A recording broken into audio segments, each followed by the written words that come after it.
You were watching a football game and then whack. You just see someone get blown up by a tackler on a huge helmet-to-helmet hit. They go down and you think they should be carted off and immediately taken to the hospital.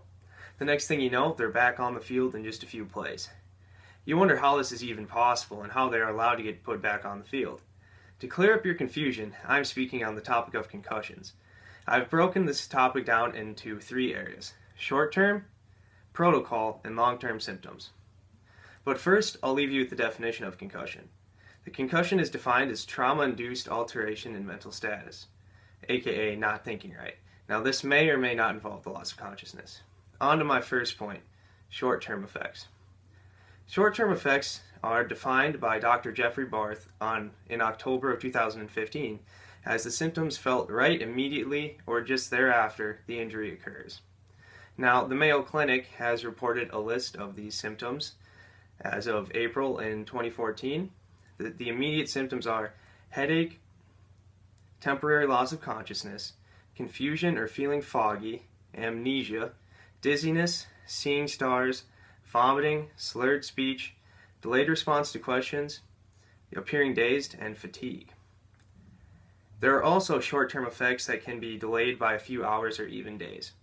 These are a little more serious. They tend to be concentration and memory complaints.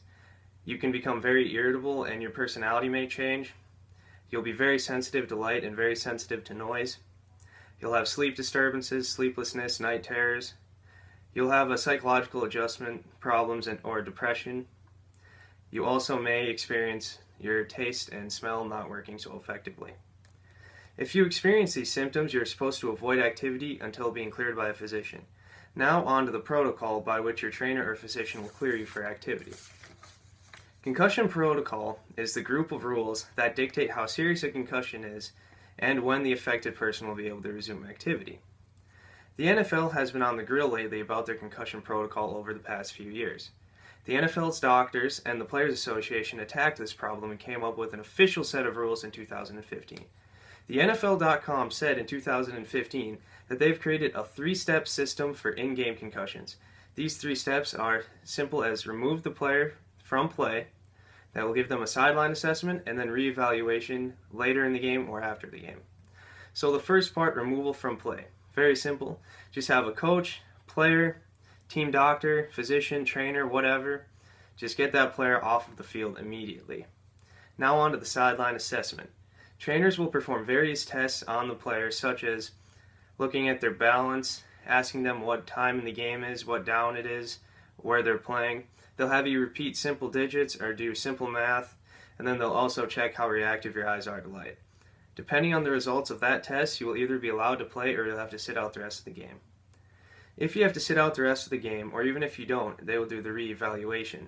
This is done to see if any new symptoms have arisen, and to determine how serious the situation is. It's very similar to the sideline assessment. Now, if you do get a concussion and they take you away from activity, your next step is recovery. There is a separate protocol for returning to participation. This protocol is fourfold. All of your symptoms have to be cleared. You are given an exercise challenge. If you pass that, they will gradually return you to practice. And then you must be cleared by a team physician and an independent neurological consultant. And the fourth is just simply if you pass all of those, then they will allow you to play. This protocol is recent, and in the past, professional sports have not had any protocol. If you have suffered from a bad concussion or multiple concussions, you may suffer worse side effects in the long term.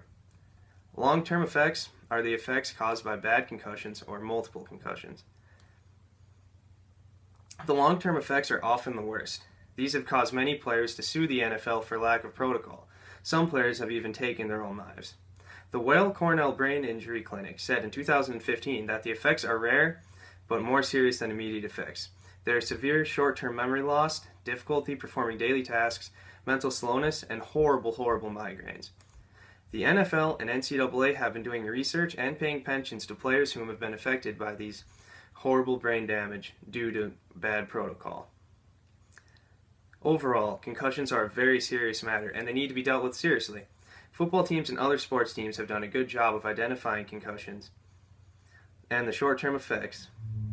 They've created a protocol to help keep players safe, from suffering brain injury, and then they also identify and research all the long-term effects of brain damage. So the next time you see a player just get hit hard and then go back into the game, know that they're safe and have passed all the protocol to play.